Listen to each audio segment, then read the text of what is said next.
इस पर भी सापरा साहब एक जवाब दे दीजिएगा। देखिए, भारतीय जनता पार्टी के प्रवक्ता जब तक अपनी दादी, सवाल तो सुनिए, सवाल तो सुनिए सर, सवाल तो सुनिए, कब तक अपने दादी और अपने पिता के मार्क्स दिखाते रहेंगे? मार्क्स तो अब राहुल गांधी के माने जाएंगे ना, क्योंकि कोई भी परीक्षार्थी जो है वो पुराने अपने पिता या दादी के मार्क्स नहीं दिखा सकता है।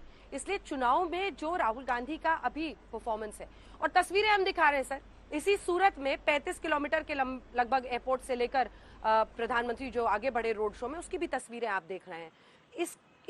इसके लिए क्या काट है आपके पास? 3 प्रश्न है, तीनों के जवाब दीजिए सापरा साहब। देखिए अंजना जी, आपने ठीक कहा कि मार्क्स जो है वो करंट हमको पूछने चाहिए। मैं इसीलिए नरेंद्र मोदी जी के शासन प्रशासन के समय की ही बात कर रहा हूं। मुझे भारतीय जनता पार्टी के प्रवक्ता ये भी बताएं कि जब पीडीपी के साथ में इन्होंने सरकार बनाई, मुफ्ती मोहम्मद सईद जिन्होंने जब शपथ ली, नरेंद्र मोदी वहां हाजिर थे, तब उन्होंने पाकिस्तान का अलगाववाद का धन्यवाद किया। तब नरेंद्र मोदी जी क्यों चुप्पी साधे हुए थे? उनके मुंह में दही जमी हुई थी, अमित शाह के मुंह में दही जमी हुई थी। और उसी समय जब महबूबा मुफ्ती ने अफजल गुरु को देशभक्त कहा, तो उसी महबूबा मुफ्ती को इन्होंने मुख्यमंत्री बनाया और उसके साथ में सरकार चलाई। उसी सरकार के दौरान पठानकोट के अंदर इन्होंने आईएसआई को रेड कारपेट वेलकम दिया। उसी सरकार के तहत आसिया अंद्राबी की फोटो जो है वो बेटी बचाओ बेटी पढ़ाओ के बैनर पर जम्मू कश्मीर में छपी है, जिसका उत्तर बीजेपी के पास में नहीं है। इसलिए मैं ये कहता हूं कि इनका फर्जी राष्ट्रवाद है। आसाम के इनके पदाधिकारी निरंजन हिजोई, उसे एनआईए ने पकड़ा, और एनआईए ने क्यों पकड़ा? क्योंकि टेरर लिंक थे उसके। उसी तरह से मध्य प्रदेश में ध्रुव सक्सेना जो आईटी सेल का इनका पदाधिकारी था, उसको एटीएस ने पकड़ा, वो आईएसआई का दलाल निकला ध्रुव सक्सेना। ऐसे अनेक लोग, बलराम सिंह मध्य प्रदेश का इनका बजरंग दल का जो अध्यक्ष था, वो खुद टेरर लिंक थे और टेररिस्ट लोगों के लिए लॉजिस्टिक सप्लाई करता था। तो भारतीय जनता पार्टी के प्रवक्ता, जब आप एक उंगली हमारी तरफ करते हैं तो 3 उंगलियां आपकी तरफ है, जिसका उत्तर आपके पास नहीं है, ना ही आपके आला नेताओं के पास है। और ये मैं करंट बात कर रहा हूं, मैं कोई इंदिरा जी की और राजीव गांधी के दौर की बात नहीं कर रहा हूं। ये आपके 8 साल के कार्यकाल का पर्दाफाश कर रहा हूं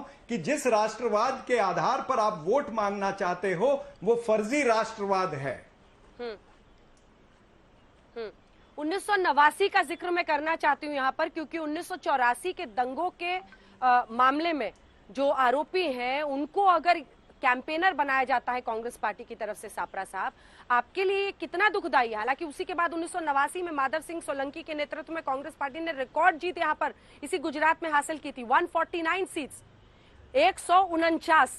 लेकिन उसके बाद से जो आपका पतन होता चला गया, सत्ता में आप नीचे फिसलते चले गए, कुछ तो इसकी वजह होगी ना। और 84 पर को लेकर जो एक सीधा प्रश्न आपसे है, उस पर भी जवाब देना चाहिए सर आपको। देखिए 84 का लिंक जो है वो गुजरात के अंदर में कोई नहीं है। लेकिन जो गुजरात के अंदर कांग्रेस पार्टी, आप ठीक कह रहे हैं कि हम वो 149 सीटें जीतने के बाद में हम उतनी सीटों तक कभी नहीं पहुंच पाए।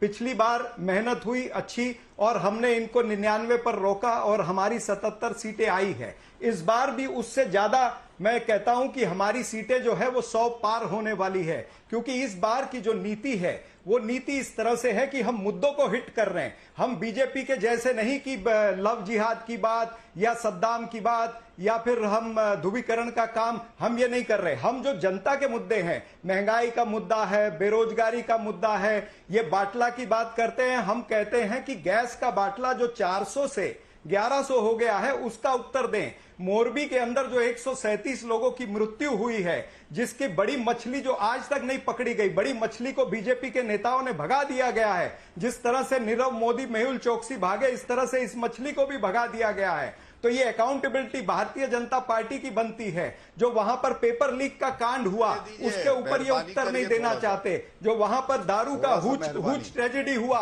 उसके ऊपर ये नहीं बोलेंगे। जिस तरह से लाखों करोड़ों का वहां पर ड्रग्स उतरता आया है गुजरात के अंदर, महात्मा गांधी की भूमि पर ड्रग्स उतरते हैं, नशीले पदार्थ उतरते हैं, दारू बिकती है, हुज ट्रेजेडी होती है, 70 लोगों की मृत्यु होती है, मोरबी के अंदर 137 लोगों की मृत्यु होती है। लेकिन प्रधानमंत्री अमित शाह जो वहां पर धुआंधार प्रचार अपना कह रहे हैं कि हम करते हैं, उस विषय पर नहीं बोलते जो जनता के विषय है। कांग्रेस पार्टी जनता के विषय को लेकर के चल रही है और हम जनता के बीच में पहुंच चुके हैं, इसीलिए ये इधर उधर की बात कर रहे हैं, लोगों का ध्यान भटकाने की बात कर रहे हैं। कभी लव जिहाद की, कभी यूसीसी की बात करेंगे, सद्दाम हुसैन की बात करेंगे, पाकिस्तान को लेकर के आएंगे। गलत है। ठीक है, एक सापरा साहब से एक मेरा सवाल है, प्लीज, एक छोटा सा सवाल है। इंद्रनील राजगुरु तो आप ही के उम्मीदवार है ना सर? जो आम आदमी पार्टी से आप लेकर आ गए कांग्रेस पार्टी में वापस, इंद्रनील राजगुरु राजकोट से आप ही के उम्मीदवार हैं। आप कह रहे हैं हम विकास के मुद्दों पर बात कर रहे हैं, तो वो सोमनाथ क्यों लाते हैं, वो क्यों लाते हैं अजमेर शरीफ, वो क्यों लाते हैं अल्लाह अकबर, हर हर महादेव? क्या जरूरत है फिर ये सब बताने की और इस तरह के कंट्रोवर्शियल बयान देने की जिसको फिर बीजेपी एनकैश करती है? देखिए, इंद्रनील जी जो हैं वो व्यक्तिगत अपनी कॉन्स्टिट्युएंसी के हिसाब से उन्होंने अपने प्रचार का माध्यम ढूंढा है, लेकिन अच्छा। मैं कांग्रेस पार्टी का राष्ट्रीय प्रवक्ता हूं, उस आधार पर मैं आपसे चर्चा कर रहा हूं। वहां पर उन्होंने ध्रुवीकरण करने का काम नहीं किया जिस तरह से भारतीय जनता पार्टी ध्रुवीकरण का काम कर रही है। भारतीय जनता पार्टी पाकिस्तान भी ला रही है, सद्दाम भी ला रही है, तमाम सारे मुद्दे ऐसे ला रही जिससे लोगों, जनता के ग्राउंड लेवल पर लोगों को लेना देना नहीं है। आज लोगों के मुद्दे हैं रोटी, कपड़ा और मकान के। आप ग्रामीण इलाके में गुजरात में जाकर के देखिए क्या हालत है वहां पर नौजवानों की। आप इंद्रनील राजगुरु को भी ये समझा दीजिएगा, ठीक है सर, आप इंद्रनील राजगुरु को भी ये समझा दीजिएगा कि रैली में अल्लाह अकबर के नारे लगाने की जरूरत नहीं है।